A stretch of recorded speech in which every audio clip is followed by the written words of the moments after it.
He's a parole officer in New Jersey. He sat on parole requests for convicted cop killers and a person who didn't want to be paroled. He's here to tell the story on the Law Enforcement Talk Radio Show. Welcome to the Law Enforcement Talk Radio Show. In the Law Enforcement Talk Radio Show, we are joined by special guests talking about their experiences, the realities of investigating crimes, plus those who have experienced horrendous trauma. Police, first responders, military, and victims of crime share their stories. Hi, I'm John J. Wiley. In addition to being a broadcaster, I'm also a retired police sergeant. Be sure to check out our website, letradio.com, and also like us on Facebook. Search for the Law Enforcement Talk Radio Show. One of the questions I get all the time is, how can I show my support for law enforcement? We're all busy. We've got busy lives, but there's something oh so simple you can do with our Facebook page. Search for Law Enforcement Talk Radio Show Facebook page. And when you see a post you agree with that resonates with you, share it, especially episodes of the podcast. To do all that, just search for us on Facebook, look for Law Enforcement Talk Radio Show, and be sure to click like. Connecting with us from New Jersey, we have Dr. John, no relation to the performer, the musician, the Dr. John Paitakes. Did I pronounce the last name the right way? Paitakes. Paitakes. I'm going to get it right before this interview is over with. I promise you that. Dr. John is author of the book, 50 Years Working in Criminal Justice. He's a criminal justice consultant.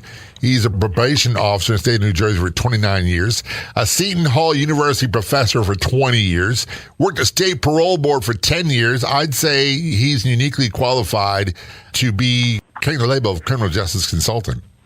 And it's a pleasure to have you here on the show. Thanks for sharing your story. Very much appreciated. Thank you. So you got a lot of time involved in this. How long have you been doing it altogether? Yeah, probably close to 54 years. That's a long time. I would love to say that's longer than I've been alive, but it's not true. Yeah, I just turned 65. But you've been working in multiple facets of law enforcement, from probation officer to being a professor and a state parole board. Let's start with the state parole board, because I think that's one that a lot of people really don't understand. And I'll be one of those, to be honest with you, I'm one of those people. Yeah, well, and it's different, from state to state. The way it is in New Jersey, it's a 6-year appointment.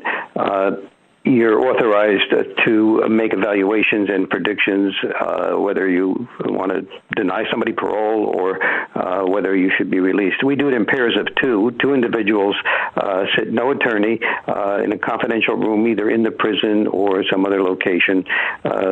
We interview the inmate for a period of time, depending on the type of crime and the background information. We have all the social, psychological information, the prison reports, et cetera, which have been reviewed, and then we interview the person, a series of questions to try and evaluate them and confirm certain things and let them have their say as to why they feel they're ready. And this goes on. It can go on from 20 minutes to an hour to several hours. The case I'm going to talk about in a few minutes is probably one of the longest cases in the state's history.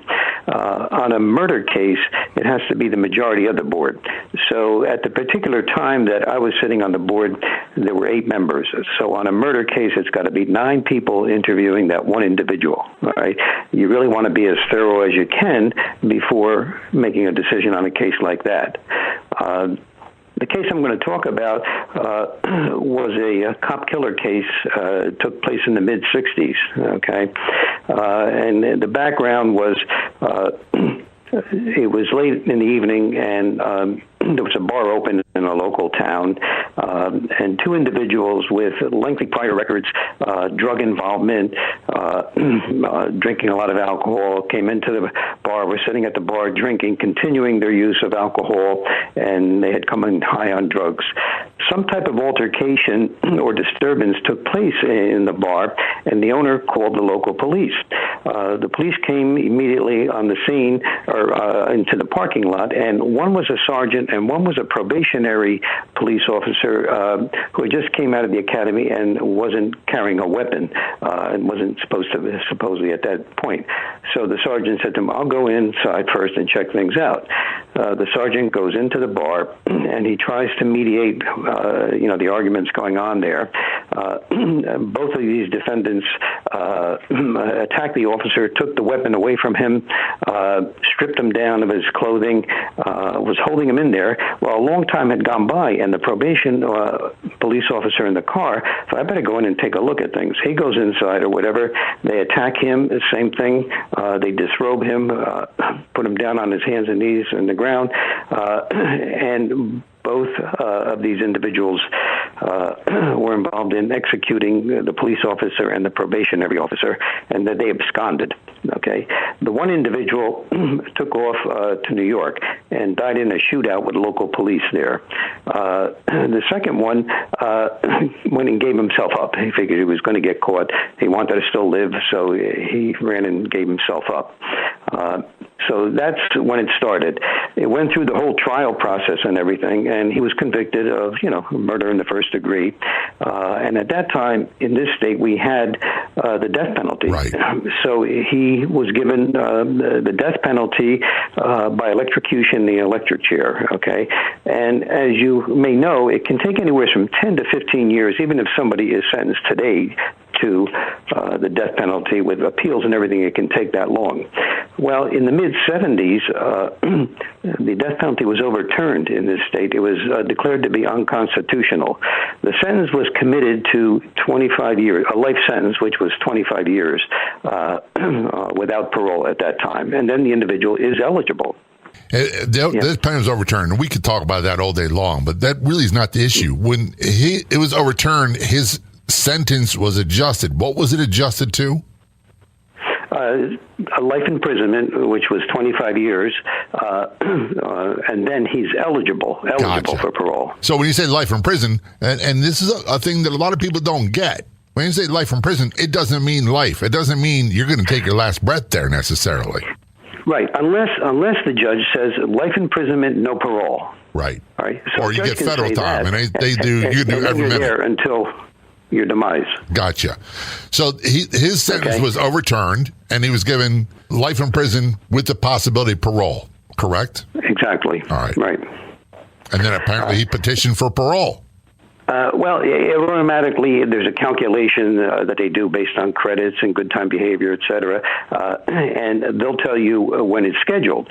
So now at that particular time, I wasn't on the board. He went through numerous parole hearings every several years and was always denied. All right, there was always, as you can imagine, a lot of strong public opinion from law enforcement people, the families, members of the officers,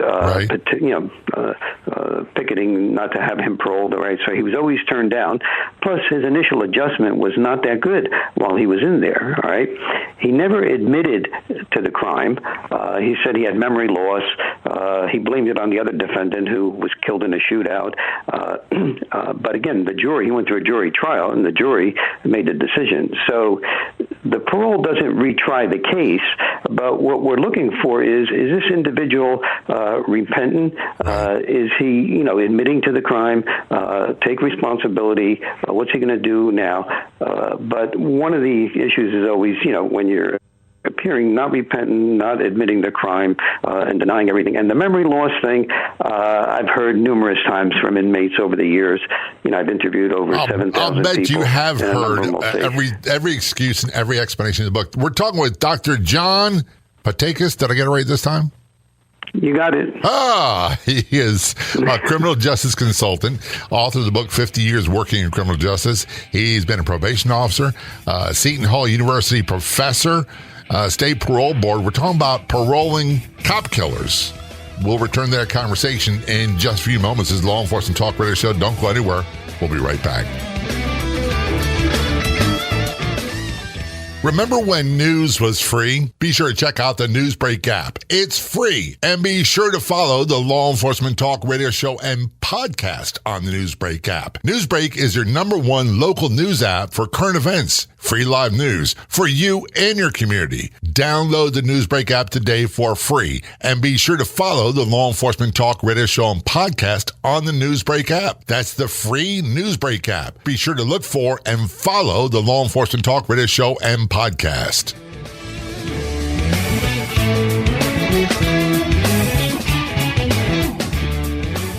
Return to our conversation with Dr. John Paitakes, criminal justice consultant from New Jersey. He's authored the book, 50 Years Working in Criminal Justice. He's been a probation officer for 29 years, a Seton Hall University college professor for 20 years, State Parole Board for 10 years in the state of New Jersey.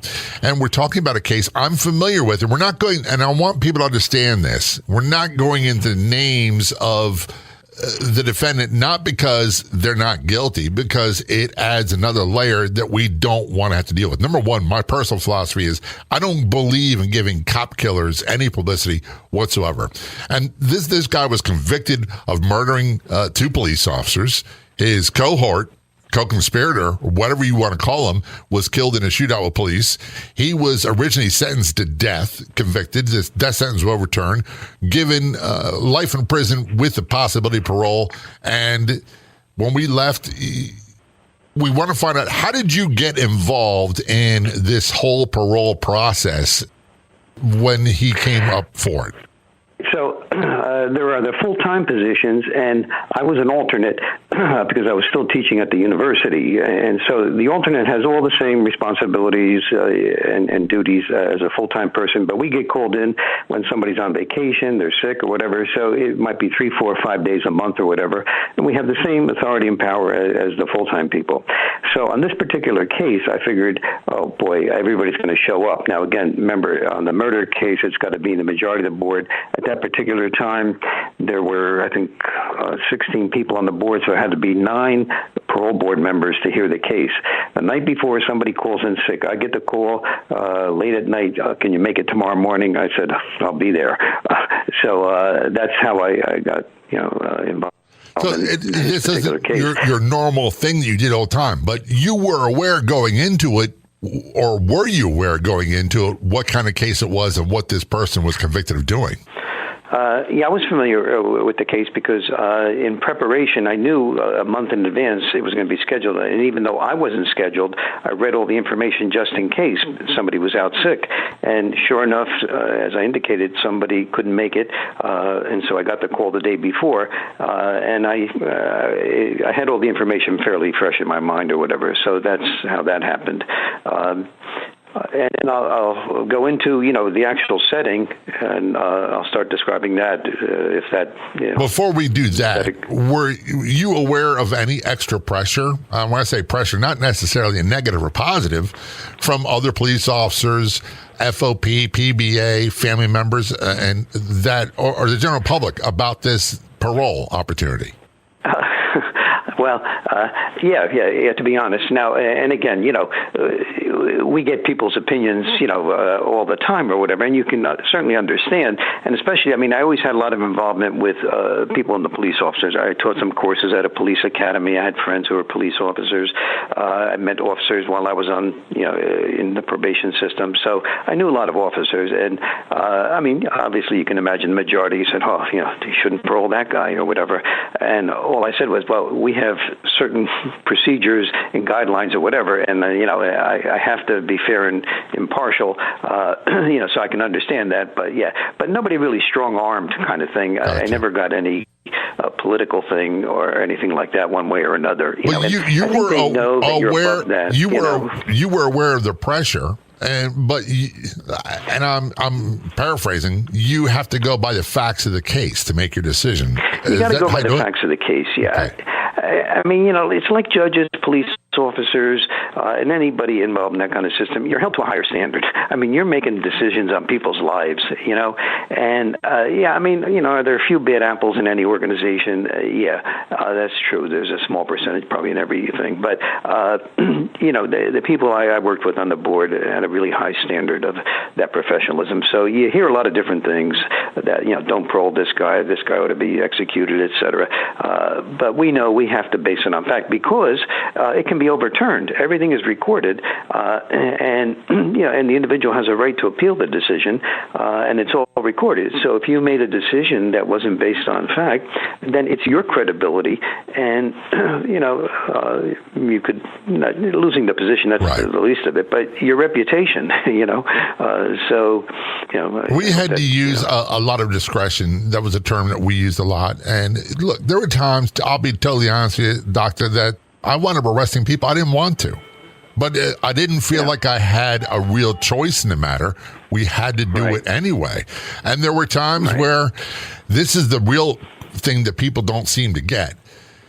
You have to be professional with everybody, but there were people who you really wanted to throttle, but you couldn't. Right. You had to, and what's Joel saying? You can't beat common sense into stupid people. They'll still be stupid and you'll bloody knuckles and a very good chance to go to jail. So you have to use the facts of the case, not your personal feelings. Is that a good way of explaining things about what you had to do? Yeah, and the only other thing I'll add to it is that, and I think you could relate to this or anybody in law enforcement, you have a gut feeling. I mean, the longer you're in this field and the more people you talk to, it's like the profiling kind of thing. You know, I could read people pretty good, I think, and not just on what they say, but, you know, there's those nonverbal kind of signs too, you know, their attitude, their eye contact, where they're looking, you know, how they're acting, they're perspiring. All those kind of things come into play. And it's not always a complete scientific thing, but I do feel that over a period of years being in the field, that has a lot of validity, because I've dealt with a lot of long-term police officers who were doing homicide investigations, and they had a good sense of evaluating people, you know, based on the interview and that kind of thing. So there you were in the parole hearing with this convicted cop killer, and to whatever degree you're comfortable, lay the scenario for us. What was it like? What was his behavior like? And certainly focus on how you perceive things.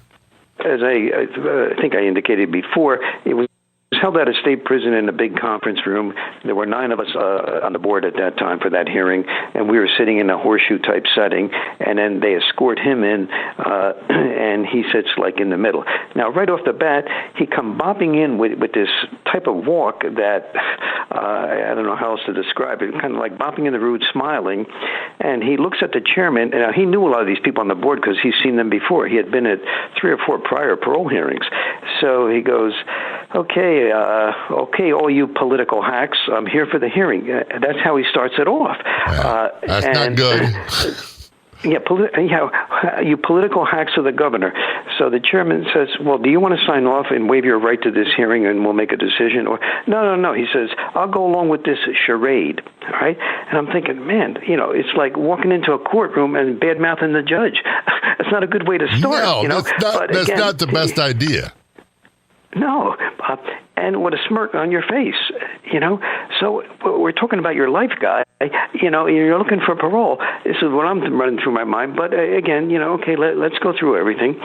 So, you know, they start off with the chairman, and everybody can ask all the questions they want or whatever, and this goes on and on. We're going to take a short break on the note. I promise you, when we return, we're going to talk more about this parole hearing.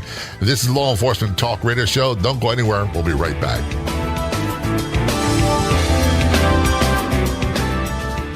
One of the questions I get all the time is, how can I show my support for law enforcement? We're all busy. We've got busy lives, but there's something oh so simple you can do with our Facebook page. Search for Law Enforcement Talk Radio Show Facebook page. And when you see a post you agree with that resonates with you, share it, especially episodes of the podcast. To do all that, just search for us on Facebook, look for Law Enforcement Talk Radio Show, and be sure to click like.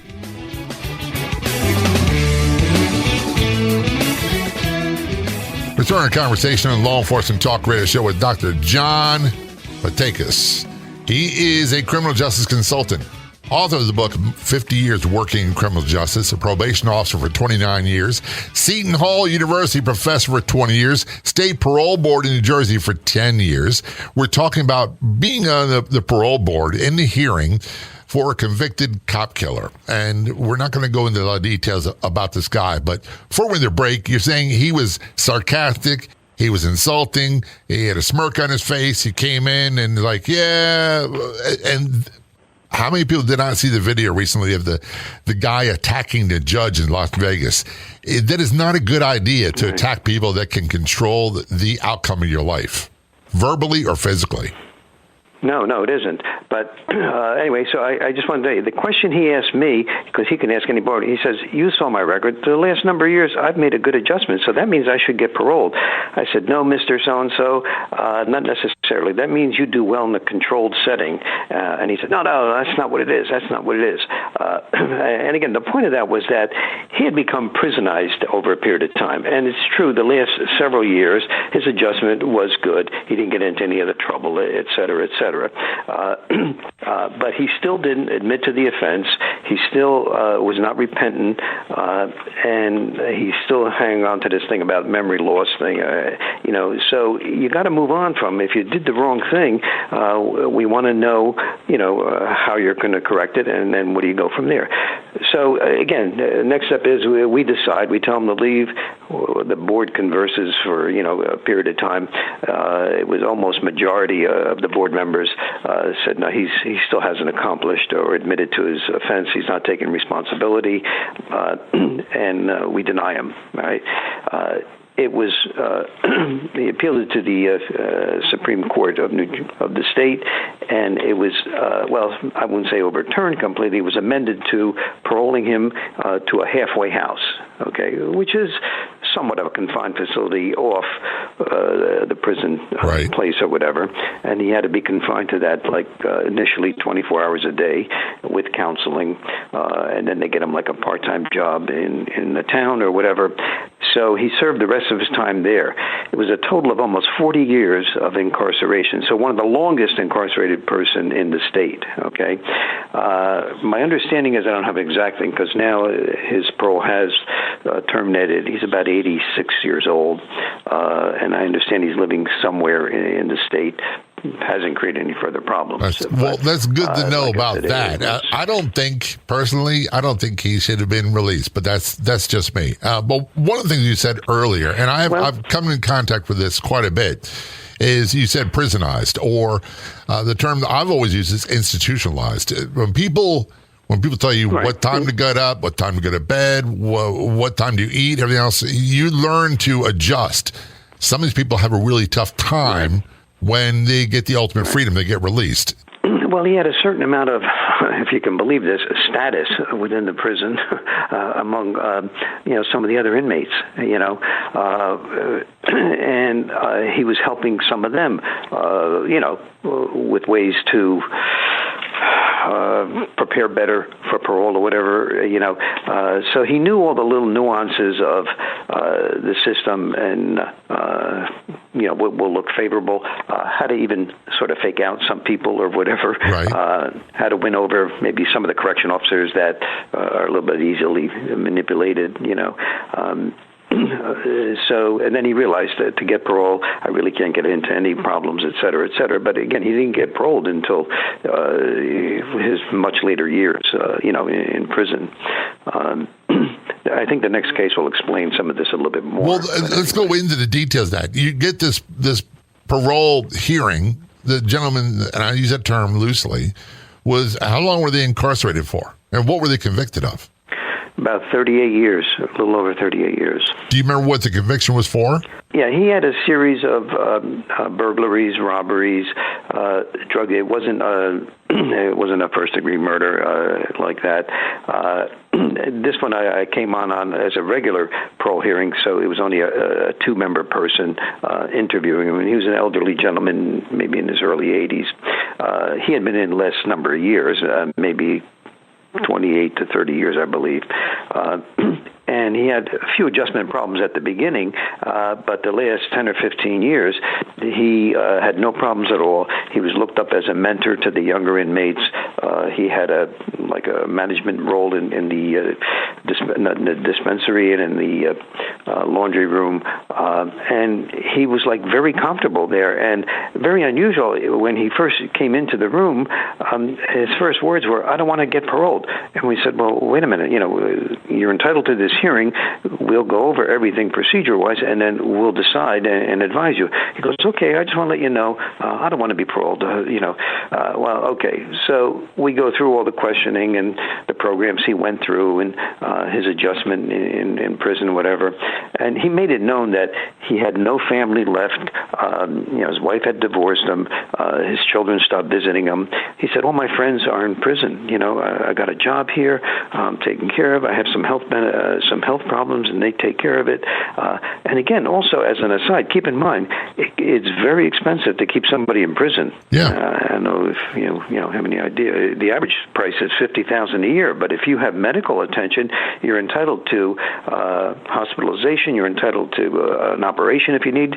So for an elderly person, it could run up to $100,000 a year. Now, not that money should be, a major factor, but it, we are spending a lot of money on corrections. You have to so the correctional institution is for somebody who still presents a danger to society. Okay. Correct. If they don't, then they're paroled to halfway houses or social service programs, etc. But this guy made it clear to you that he didn't want to be paroled. Right. Yeah, he didn't want to come out of prison. And he told you the reasons why. He had no family left. He was well thought of. He had a purpose there. He was well taken care of. I'm not saying it was easy, but I'm saying he knew his role and he felt like somebody there. Am I wrong? So, it was very clear to us where he was coming from. And it's understandable. And it's what we talked about before. Prisonization. He now has adjusted to the system. He's not getting in any trouble. He's getting a little preferential treatment because of his good behavior and working in different positions of trustworthiness in the prison. Perfectly understandable. But again, from our perspective, this is not a social institution. It's a correctional institution for people who are still a danger, and it's very expensive to keep them in there. And again, not that, but that's a reality too. So if you meet the standard, then you should be paroled, and that was the case here. So when it came to the decision, we both agreed unanimously, my partner and I, that he should be paroled. And he was still like, I told you I don't want to be paroled. And we said, well, within 40 days you'll be paroled. You'll have a parole counselor who will, try and hook you up on the outside with housing, et cetera, et cetera. He eventually was paroled. And we're going to take a short break. We are talking with Dr. John Paitakes. He is author of the book 50 Years Working in Criminal Justice. 29 years as a probation officer, Seton Hall University professor, State Parole Board for 10 years. When we return, we're going to finish up our conversation about the parole hearing for the guy who didn't want to be paroled and much more. What is the Newsbreak app and why should you follow the Law Enforcement Talk Radio Show and podcast on the Newsbreak app? Newsbreak is your #1 local news app for current events, free live news for you and your community. Download the Newsbreak app today for free and be sure to follow the Law Enforcement Talk Radio Show and podcast on the Newsbreak app. This is Law Enforcement Talk Radio Show. Don't go anywhere. We'll be right back. If you're on the Clubhouse drop-in audio chat app, be sure to look for me and follow me. My name's John, the letter J, Wiley, W-I-L-E-Y. You can also search for @LET Radio Show. That's John J. Wiley, W-I-L-E-Y, @LET Radio Show on the Clubhouse drop-in audio chat app. Return to conversation with Dr. John Paitakes, the criminal justice consultant. I say he's one of many, but he is really uniquely qualified. Probation officer for 29 years. Seton Hall University professor for 20 years. State Parole Board in New Jersey for 10 years. Author of the book 50 Years Working in Criminal Justice. John, thanks so much for being a guest on the Law Enforcement Talk Radio Show. We'll go back to the conversation about being in the New Jersey Parole Board and the gentleman who didn't want to be paroled. Before we went to break, you mentioned you and your partner, it wasn't a murder, that you decided you wanted to parole him. He's qualified for parole. Is that correct? Right. He met the criteria, and it was very clear. Even if we didn't want to parole him, the record, our recommendations are reviewed by an attorney in-house or whatever. It's all tape recorded or whatever, and then you'll get questioned. Well, wait a minute, why'd you make that decision? So it's again, and we all know that, and so you want to make the most valid decision based on the facts. And so the facts were very clear that he didn't belong in prison anymore. The prisonization thing that we talked about, in that way he found a way to get along well in the system. The reverse of that, I find that inmates can go one of two ways. This is one way, but the other way is then the career criminal who really wants to stay in prison and likes that lifestyle can find a gang within the prison, get contraband such as cell phone, drugs, or whatever, making deals with other inmates and even some correction officers, unfortunately, or whatever, and is continuing a life of crime within the prison system. So that could be another effect of prisonization.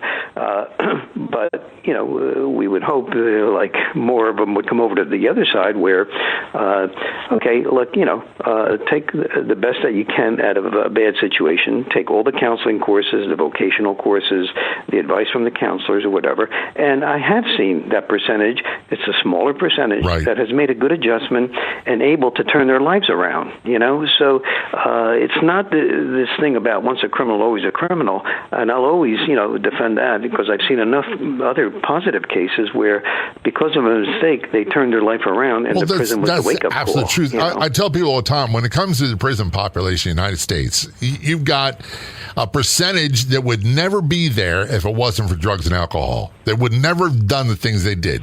Then you have a very large percentage of people who had 5 or 10 minutes of their life that were really bad. They reacted in a bad way. When you have this population of violent career criminals, and that's a small percentage, they can really ruin your life. But the vast majority are not like that. I want to go back to the guy that you paroled, because so many people tend to go to prison and they wind up getting arrested within hours of being released. What was the status of this guy? The follow-up, I don't know. We don't always get feedback on the people we paroled or whatever, because on any given day, you can do anywhere from 5 to 10, maybe 12 hearings or whatever. And now, again, in the full-time people are doing that like 4 days a week. So if it's a very serious offense or whatever, most of the violations when they come out of prison are not serious ones. So in other words, if it was a shoplifting thing or some other minor fighting incident or whatever, and it end up in municipal court or whatever, that's not going to be enough to send them back to prison. Okay, but if they get out and they get into an aggravated assault or something more serious, then that'll violate their parole and they go back to prison. Right. So you don't know what happened to this guy when he's paroled? No, we didn't get any feedback, and I guess if you want to delve long enough and hard enough, you can find out or whatever. But there's such an abundance of cases constantly coming on. You're called upon other things or whatever, so you have to just keep moving on. And again, if it's a high-profile case. The previous one we talked about, everybody was following that very closely, for years. Well, my hopes are that this person, when they were paroled, that they took full advantage and are leading a good, happy, productive life now. That's what I want to think. I would love to believe, I don't anymore, the white picket fence, and we all live happily ever after, and we laughed and laughed and laughed. That's not the case for a lot of people, but hopefully good things happen for this guy. Yeah, well, I'm guessing that the social service, he was not a danger, and he was physically not in the best of health or whatever, so I don't see him doing a lot of crimes or major crimes or anything like that. They'll try and hook him up with some social service agencies, and he'll get some assistance with that, maybe into a rooming house, et cetera. So I'm kind of thinking I would predict that it went in that direction, without doing the actual follow-up, because we never heard anything back. Again, you'll hear back from others on the board. I mean, there's a lot of people in different departments there, and if it was a real high-profile case, you'll hear something about it. Right, I get that. You know, and like I said, if I really wanted to track it down, you know, I guess I could have. But so many other things are coming up all the time in other cases that, you know, it's a matter of. I can count on one hand and have fingers left over. People that came up to me and said, "Hey, you helped save my life. You arrested me for drunk driving or whatever it was. I had a horrible drug problem. I cleaned up my life. I got back." And we always wanted to hear those things. We wanted to see it more than anything else. But quite honestly, you made a great point that we're busy, they're busy, life goes on, and they may have great intentions of telling you, but that doesn't happen. I want to shift gears. You wrote this book, 50 Years Working in Criminal Justice. Now, you're uniquely qualified, but what possessed you to write this book? Well, you know, as time was going on and the clock was ticking, I thought about it for years, you know, and it's a small paperback book, and there's a lot involved in writing a book or whatever. Part of it was, and I was teaching a lot of first-year students, I wanted to devote a certain amount of it to biographical information, like this is what helped me get through the system and was helpful to progress along the lines of whatever. So first 3 or 4 chapters are sort of biographical, like this is how I started off, this is what I did to move ahead, this is what, you know, organizations I joined, et cetera. You know, and then, you know, I branched into how the system has changed from, I started in the late 60s in the system, and, you know, right through 2000 or whatever. And when people say the system is broken or whatever, no, it's not perfect, but it's not broken. I know how law enforcement was in the 60s, and you may not remember, but during the riots in our state and everything else, and how police handled it, and you fast forward it now, 20, 30, 40 years, they're much better trained, handling it much better. The training is by far a lot better. And look, there's so many things that we saw. Just look at the civil rights protests. I am, as a retired police officer, I am shocked that they did that stuff. I really cannot understand or comprehend it. Yeah. Oh, yeah. I mean, they were coming out with the clubs, fire hoses, you know, et cetera. I mean, police officer was stomped to death in one of our towns in New Jersey during those 60 riots or whatever, you know.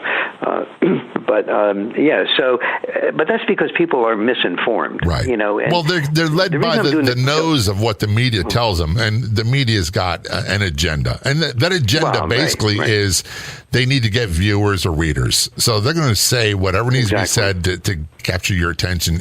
Just do the little experiment. I don't care who you watch. Morning news on cable, it's pundits giving their opinions, speculation, and what might be. There's very little actual news. We're almost out of time. Where can people get more information and buy your book? Yeah, the 50 years in criminal justice, and then has a list of different career opportunities for students or for those interested in getting into the field or whatever. You know, Amazon.com has it. The local bookstores may have it. You know, so again, it's several years old now, so you can even get it at a reduced, you know. There you go. Well, just do a Google search for 50 years working in criminal justice. Dr. John Paitakes, I want to thank you so much for your service, number one. Number two, thank you for telling your story on the Law Enforcement Talk Radio Show. Both very much appreciated. Oh, my pleasure, sir. If you want to be a guest on the Law Enforcement Talk Radio Show, simply contact us. It couldn't be easier. You can send us a message on Facebook. Look for and like the Law Enforcement Talk Radio Show page, or email jay@letradio.com. That's JAY@letradio.com. I'd like to thank our guests for coming on the Law Enforcement Talk Radio Show. The Law Enforcement Talk Radio Show is a nationally syndicated weekly radio show broadcast on numerous AM and FM radio stations across the country. We're always adding more affiliate stations. If you enjoyed the podcast version of the show, which is always free, please do me a favor and tell a friend or two or three. I'll be back in just a few days with another episode of the Law Enforcement Talk Radio Show and podcast. Until then, this is John J. Wiley. See ya.